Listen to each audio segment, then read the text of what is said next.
Welcome to Retirement Ramblings. I'm Scott, and on today's video, we're going to talk about Carnivore Diet Week number 10 update. Also, my first time eating out since starting Carnivore. If that sounds interesting to you, please stick around. So today is day number 70 on the Carnivore Diet. So I'm 10 weeks in from the start, and these are the results I've achieved so far. So first of all, from a weight loss perspective, I've dropped 7.9% or 16.8 pounds. So I went from 212.4 and currently weigh 195.6. My 7-day fasting blood glucose is 112. My 14-day is 113. My 30-day is 110. And my all-important 90-day is 116. I do have full labs scheduled for after the 90 days. So I'll get my official A1C in the middle of March for the entire 90-day period. And I will probably take my A1C on my home tests probably next week. On my ketones, this week they went up to 1.5. So they're supposedly in the optimal nutritional range. And that happened primarily because if you were watching my prior video, you know this past week I had to go to an out-of-state funeral. And so it was the first time where I wasn't able to control all of the food that I ate. And so I did prep and take food with me since I was able to drive to where I needed to go. And so I took things like hard-boiled eggs, beef jerky that I made, some air-fried chicken wings, I think that was it, with me. Oh no, and a couple of also some ribs that I had left over from a prior meal that I just took along with me so I could eat those in a pinch. And ultimately, while I was at the funeral, they at the celebration of life, they did have a variety of food choices, and the only one that I would consider carnivore friendly was they had boiled shrimp. So I had 6 boiled shrimp, peel your own, and then 6 1-inch squares of a variety of cheeses, look like cheddar, white American, and I think Swiss were the choices that I had. Drank some water, and pretty much that held me over until I got back to my hotel room later that evening, and ate about 5 of my chicken wings and a bunch of my beef jerky. And I'll show you kind of a picture of the breakfast bar that they had at the hotel I stayed at, which was a Comfort Inn and Suites in Wildwood, Florida. The funeral was in the Villages, for those of you who know that area.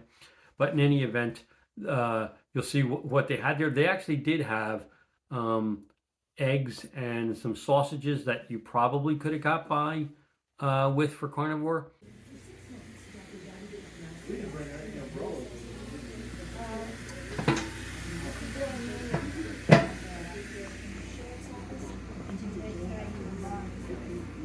Back upstairs? Yes. Okay, I just came down. I know, you should have been here for the last hour.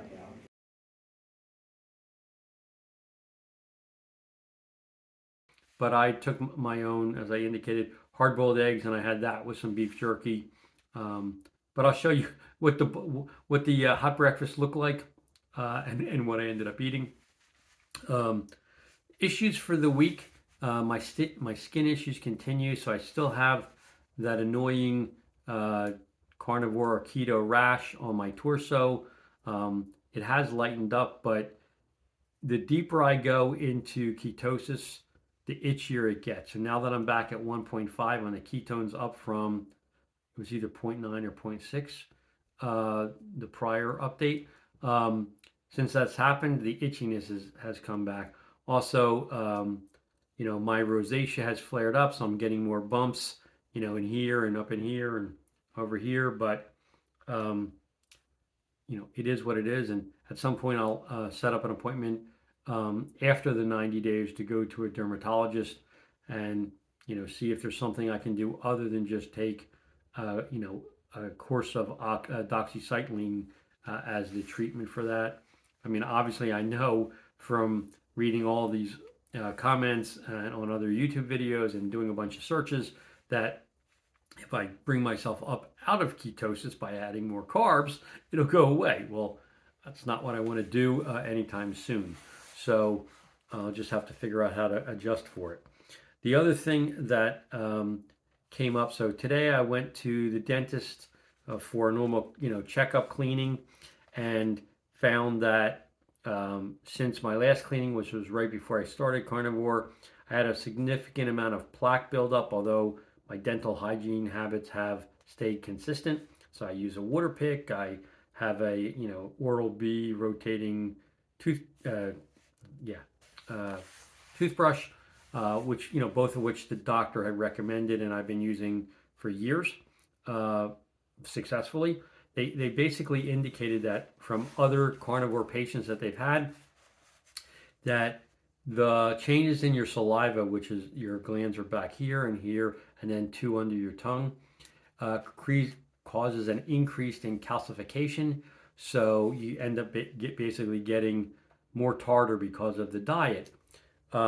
They suggest as the remedy to that, that in addition to brushing your teeth under your normal way that you do it, that you take a dry toothbrush, and in the middle of the day you basically brush your back teeth, top and bottom, inside and out, with a dry brush, and that will help break up the calcification that these saliva glands put out onto your molars, and minimize the amount of plaque buildup that you'll subsequently get because of the carnivore diet. The other thing that I'll say was an issue that I've had for the very first time this morning was I had really bad stomach cramps that they actually woke me up, along with gas. And I can say for the 70 days up until today that I've been on Carnivore, I've had zero digestive issues, and no stomach cramps, no gas, nothing like that. So I looked at what I had last night for dinner, and like literally I had 5 chicken wings and 5 pieces of bacon. So I have no idea why that would have given me problems this morning, but that's I just wanted to update you guys that did happen. Why, I have no idea. As I indicated when I was down at the funeral, I couldn't control all of my meals. So one meal I went out and I went to a place, a Mexican restaurant in Wildwood, Florida, and my wife ordered what she wanted, and then I talked to the waiter and explained what I could eat, and I basically explained I only eat animal products, and I could have some cheese and I could have some sour cream, something like that. What was on the menu? Because I looked at it and there was everything on there had stuff I couldn't have. So I was like, what can you make for me that will work? And ultimately we went back and forth, and he kept trying to add on vegetables in every dish, which I couldn't have. But eventually we came to what they call an alambre steak, which was basically fajita steak covered with cheese under a broiler to melt the cheese, and then he could give me a side dish of sour cream that I could apply. I'll show you a picture of what it ended up coming out looking like. But ultimately, they left off all the things that normally come on it, which was like peppers and onions, and obviously all of your tortillas and other things that would go with it that I can't have. So I ate it. It was pretty filling. It was tasty, and I didn't have any issues following eating it. So it seemed to be a good first time meal eating out. And I'll show you the receipt as well, because I don't remember off the top of my head how much it cost, but I want to say it was like 17 or 18 bucks for dinner with a glass of water. So that was cool. What else can I tell you about for this week? Um, yeah, no, I think that pretty much sums up the week and the the outcome of what I've been doing. I continue to be satisfied with the way I feel on the program, other than the itchiness from this freaking rash, and so it doesn't dissuade me from doing carnivore. I mean, once the 90 days are up, when I start thinking about the path forward, you know, I don't know whether I'll do the next 90 days of carnivore or if maybe I go more ketovore. Um, I do, unlike other people, I really miss um, having some additional variety of some vegetables at least in my diet. So as I understand it, and I'll continue to look at it, but you know, I potentially will add in some uh, no low starch vegetables like a broccoli or a Brussels sprout, something like that, as a small side dish, maybe on one of my meals. But that's TBD. I mean, right now, between now and at least now and May, so between now and Memorial Day, let's say, my goal is to stay still strict carnivore, get whatever weight loss I get out of it, but really my goal is to hit that 5.5 or lower A1C number. And I don't know whether I'll be able to hit it or not by the 90 days. I hope I will. That's the goal. But ultimately, you know, that's really what I want, is to get my blood sugar down and staying consistent, to be able to get off of, meds for diabetes and associated conditions like having high triglycerides or, um, high blood pressure, or, any other um, ailments that would be associated with type 2 diabetes.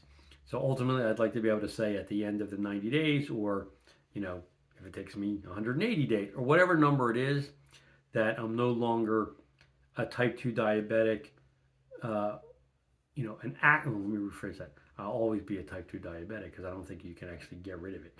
But I will no longer be an active type 2 diabetic. I'll have my blood sugar controlled through food, through diet. And then, I can work on, other aspects of my health, to overall improve it. Because obviously, going to a friend's funeral, and by the way, for me, this is the first friend I've lost. I've lost, other loved ones previously, but this is the first friend that they were a friend of mine for 37 years that I've lost due to an illness. And in this case, it was ended up being a 2.5, 3 year battle with cancer. And so in the end, the person went from roughly 200 pounds to, I think, around 88 pounds when they finally passed. So, I mean, it was a really, they weren't themselves in the end, obviously. But it makes you, look at your health in different ways, whether you've been diagnosed with something or you have someone close to you. It makes you take, another accounting of your health and what you need to do to stay healthier, to be able to have the life, and ultimately, in my case, down the road, the retirement that that I've been working towards. So definitely going to be looking to do that. The one thing I found amusing, and I had never heard this term before, so I kind of got a kick out of it. But the husband of the woman that passed away, as I said, they live in the villages, and they were telling me that the average age in the villages is probably in their 70s, and they called the villages God's waiting room, which I never thought of a retirement community kind of in that way, but I guess it's true. Like, yeah, as if you're in a community where the age is 70 plus, yeah, I mean, you're obviously going to have lots more people pass away, but I never thought of it as a waiting room. Anyway, that's my update for today. If you have any questions or comments, please leave them down below. I'd love to hear from you, and I'll be back next week with another update. Until then, Take care.